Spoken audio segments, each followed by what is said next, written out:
Sa gitna ng madilim at tahimik na gubat ng Sierra Madre, naninirahan si Aling Aisang, isang kilalang albularyo na may kakaibang kakayahan, ang pagtugis sa mga aswang.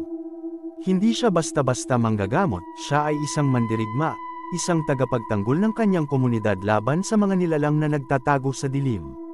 Isang gabi, habang ang buwan ay naglalagay ng kakaibang liwanag sa mga puno, isang sigaw ang pumukaw sa kanyang pansin. Isang batang babae, si Maya, ay dinukot ng isang aswang. Agad na naglakbay si Aling Aisang, ang kanyang puso't isipan ay puno ng determinasyon. Gamit ang kanyang mga anteng-anteng at ang kanyang matalas na intuition, sinundan niya ang bakas ng aswang, ang mga dahon na nalaglag, ang mga sanga na nabali, ang kakaibang amoy na sumasagi sa hangin. Ang paghabol ay matagal at mapanganib. Napaharap siya sa mga hadlang, malalalim na bangin, mga ligaw na hayop, at ang nakakatakot na presensya ng aswang mismo. Ngunit hindi siya nagpatinag. Sa bawat hakbang, binibigkas niya ang mga sinaunang dasal, ang mga salita na nagbibigay sa kanya ng lakas at proteksyon. Sa wakas, natuntun niya ang lungga ng aswang, isang kuweba na nakatago sa ilalim ng isang malaking puno ng balete. Doon, nakita niya si Maya, natatakot at nanghihina. Ang aswang, isang matandang babae na may matatalas na pangil at nagniningas na mga mata, ay handa ng sumalakay. Isang matinding labanan ang naganap. Gamit ang kanyang mga kaalaman sa mga halamang gamot at ang kanyang matinding panalangin, nilabanan ni Aling Aisang ang aswang. Ang kanyang mga anteng-anteng ay nagsilbing kalasag laban sa mga atake ng aswang. Sa huli, sa tulong ng kanyang tapang at pananampalataya, natalo niya ang aswang at nailigtas si Maya. Pagsapit ng umaga, bumalik si Aling Aisang sa kanyang nayon, dala ang ligtas na si Maya. Ang kanyang tagumpay ay nagbigay ng inspirasyon at pag-asa sa kanyang mga kababayan. Mula noon, mas lalo pang lumakas ang paniniwala ng mga tao sa kanyang kakayahan at sa kanyang papel bilang tagapagtanggol ng kanilang komunidad laban sa mga madilim na nilalang. Kinaumagahan, nagising ang nayon sa isang kakaibang katahimikan. Walang ungol ng mga aswang, walang takot sa mga puso. Ang mga tao ay lumabas sa kanilang mga tahanan, ang kanilang mga mukha ay puno ng pagtataka at pag-asa. Nakita nila si Aling Aisang, nakaupo sa ilalim ng isang puno ng mangga, ang kanyang mga mata ay nakapikit, ang kanyang paghinga ay mahinahon. Dahan-dahan siyang nilapitan ng mga tao, ang kanilang mga puso ay puno ng pasasalamat. Ikinwento ni Aling Aisang ang kanyang pakikipaglaban sa mga aswang, ang kanyang mga salita ay puno ng tapang at karunungan. Ipinakita niya sa kanila ang mga labi ng mga nilalang na kanyang natalo, isang paalala sa kanilang lakas at sa kapangyarihan ng kanilang tagapagtanggol. Ngunit ang katahimikan ay hindi nagtagal. Ilang gabi ang lumipas, at muling narinig ang ungol ng mga aswang, mas malakas at mas nakakatakot kaysa dati. Mukhang may bagong lider ang mga aswang, isa na mas malakas at mas mapanira. Isang aswang na may kakayahang magpalit ng anyo, kaya't mahirap siyang matuntan. Nahaharap si Aling Aisang sa kanyang pinakamalaking hamon. Kailangan niyang gumawa ng isang bagong estratehiya, isang paraan upang matalo ang bagong lider ng mga aswang. Kailangan niya ng tulong ng kanyang komunidad. Tinawag niya ang mga matatanda sa nayon, ang mga taong may kaalaman sa mga sinaunang ritual at mga halamang gamot. Sama-sama silang nagplano, nagdasal, at naghahanda para sa isang bagong labanan.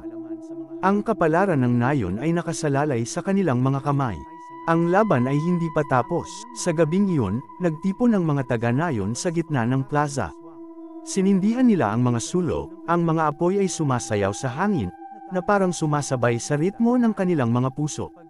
Si Aling Aisang, sa gitna ng mga tao, ay nagsagawa ng isang sinaunang ritual.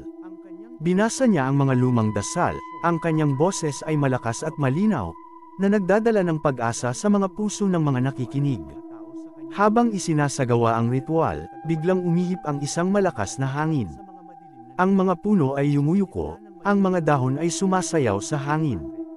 At sa gitna ng kaguluhan, lumitaw ang bagong lider ng mga aswang, ang kanyang anyo ay nagbabago-bago, mula sa isang matandang babae tungo sa isang malaking ibon, at pabalik muli sa isang tao. Ngunit handa na si Aling Aisang. Gamit ang kanyang natutunang kaalaman mula sa mga matatanda, at ang tulong ng kanyang komunidad, sinalakay nila ang aswang.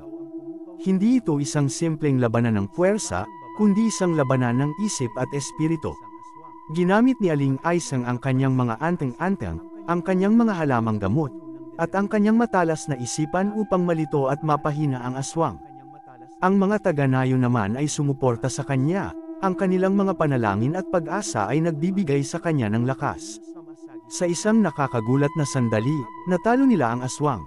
Hindi ito pinatay, ngunit napilitang umalis at sumumpa na hindi na muling babalik sa nayon. Ang tagumpay ay hindi lamang sa lakas ni Aling Aisang, kundi sa pagkakaisa ng buong komunidad.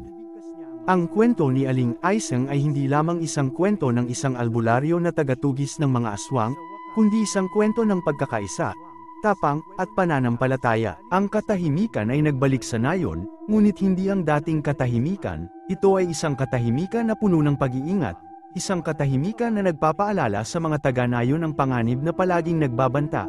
Si Aling Aisang, bagamat tagumpay, ay hindi nagpahinga, alam niya na ang mga aswang ay maaaring bumalik, mas malakas at mas handa, kaya naman, nagsimula siyang magturo sa mga kabataan ng nayon, ipinapasa ang kanyang kaalaman at ang kanyang mga kakayahan, pinili niya ang mga pinakamatalinong kabataan, ang mga may matalas na mata at matapang na puso, tinuruan niya sila ng mga sinaunang ritual, ng mga gamot na galing sa mga halaman, at ng mga paraan upang matukoy ang mga aswang.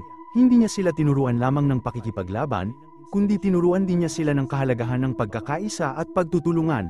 Lumipas ang mga taon, at ang mga dating estudyante ni Aling Aisang ay lumago at naging mga matatapang na mandirigma.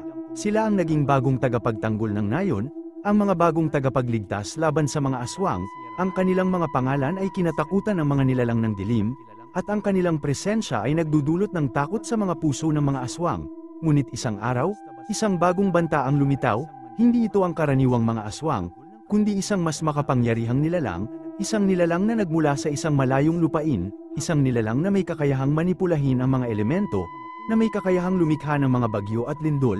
Ang nayon ay nasa panganib, at ang mga batang mandirigma ay kailangan ng gabay ni Aling Aisang. Tinipon ni Aling Aisang ang kanyang mga estudyante, ang kanyang mga dating protihi, ikinwento niya sa kanila ang tungkol sa bagong banta, at ipinaliwanag niya ang mga paraan upang matalo ito. Hindi ito magiging madali, ngunit alam niya na kaya nila ito, ang kanilang pagkakaisa, ang kanilang tapang, at ang kanilang pananampalataya ay magiging susi sa kanilang tagumpay. Handa na sila para sa isang bagong labanan, isang labanan na magpapasya sa kapalaran ng kanilang nayon, at marahil, ng buong mundo. Ang labanan laban sa makapangyarihang nilalang ay nagsimula sa gitna ng isang malakas na bagyo. Ang ulan ay bumuhos, ang hangin ay umihip ng malakas, at ang kidlat ay kumikislap sa madilim na kalangitan. Ang nilalang ay lumitaw sa gitna ng bagyo, ang kanyang anyo ay napakalaki at nakakatakot. Ngunit ang mga mandirigma ay hindi natakot. Handa na sila. Pinangunahan ni Aling Aisang ang kanyang mga estudyante, ang kanilang mga puso ay puno ng tapang at determinasyon. Ginamit nila ang kanilang mga natutunang kakayahan, ang kanilang mga anteng-anteng, at ang kanilang mga halamang gamot upang labanan ang makapangyarihang nilalang. Ang labanan ay mahaba at mahirap, ngunit hindi sila sumuko. Nagtulungan sila, nagpatibay sa isa't isa, at ipinaglaban ang kanilang nayon.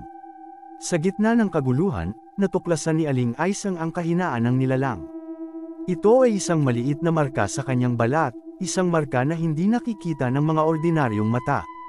Gamit ang kanyang matalas na paningin at ang kanyang kaalaman sa mga sinaunang ritual, pinuntirya niya ang marka at binigkas ang isang sinaunang dasal.